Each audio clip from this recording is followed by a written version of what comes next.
నాది నాది అంటావు, ఏది శాశ్వతము కాదు తెలుసు కదా, మరి ఎందుకు అంత దుఃఖం? నీ సంతోషాన్ని వేరే వాళ్ళ దగ్గర వెతికితే జీవితాంతం వెతుకుతూనే ఉంటావు. నీ సంతోషాన్ని నీలోనే వెతుక్కో, ప్రతి క్షణం సంతోషంగా ఉంటావు. ఇతరులకు అబద్ధం చెప్పి బుజ్జగించడం కంటే నిజం చెప్పి నిరాశపరచడం మంచిది. తప్పు చేసినప్పుడే కాదు, కొన్నిసార్లు మంచి చేసినప్పుడు కూడా శిక్ష అనుభవించవలసి వస్తుంది. సమస్యలు చుట్టుముట్టాయంటే దానర్థం నీవు గాఢ అంధకారంలో కురుకుపోయావని కాదు, దృఢంగా నిలదొక్కుకోవాలని. ఎప్పుడు మంచివారికి మంచి ఆలస్యంగానే జరుగుతుంది. ఎందుకంటే దేవుడు వారి సహనాన్ని పరీక్షించిన తర్వాతే మంచి చేస్తాడు.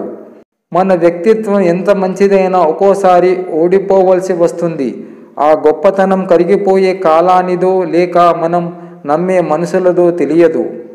దాహానిది ఏ మతం, దేహానిది ఏ మతం, మనిషి హితం కోరేది మతం. అందరిలోనూ ఉండాలి మానవత్వం. ఎదుటివారిలో నీకు నచ్చని గుణాలు ఉన్నాయని ద్వేషించే ముందు నీలో అలాంటి గుణాలు ఉన్నాయో లేదో చూసుకో. సరైన సాధనాలు ఉపయోగించకుండా ఎంత ప్రయత్నం చేసినా వృధానే. ఒకరిని అడిగి అన్నం పెడితే దాని పేరు విందు అంటారు. ఒకరు అడుక్కున్న తర్వాత అన్నం పెడితే దాని పేరు బిచ్చం అంటారు.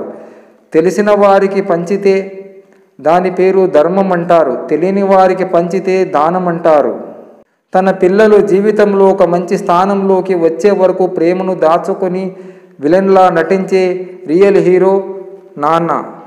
నిన్ను ఎవరైనా గుడ్డిగా నమ్మితే వారు గుడ్డివారని నిరూపించే ప్రయత్నం నువ్వు ఎన్నడూ చెయ్యకు. స్నేహితుడికి మంచి చెప్పకపోయినా పర్వాలేదు, చెడు నేర్పించకూడదు.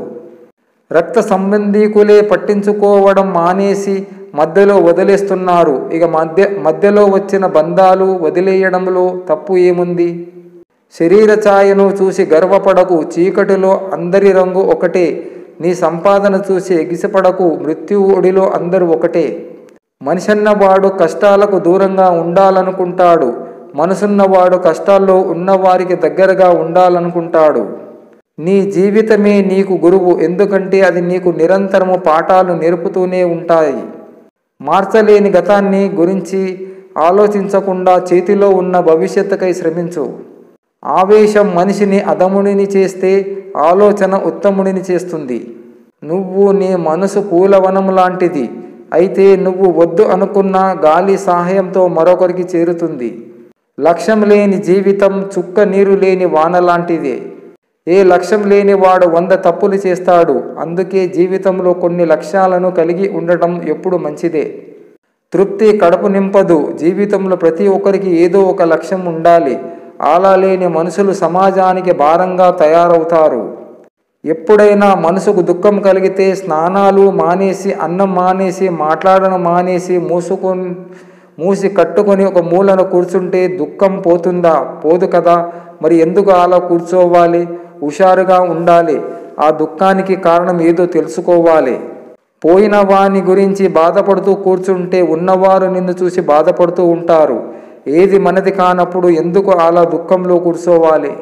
ఉన్న దాంట్లో తృప్తి పడేవాడు మహాత్ముడు, లేని దాని కోసం ప్రాకులాడేవాడు రాక్షసుడు.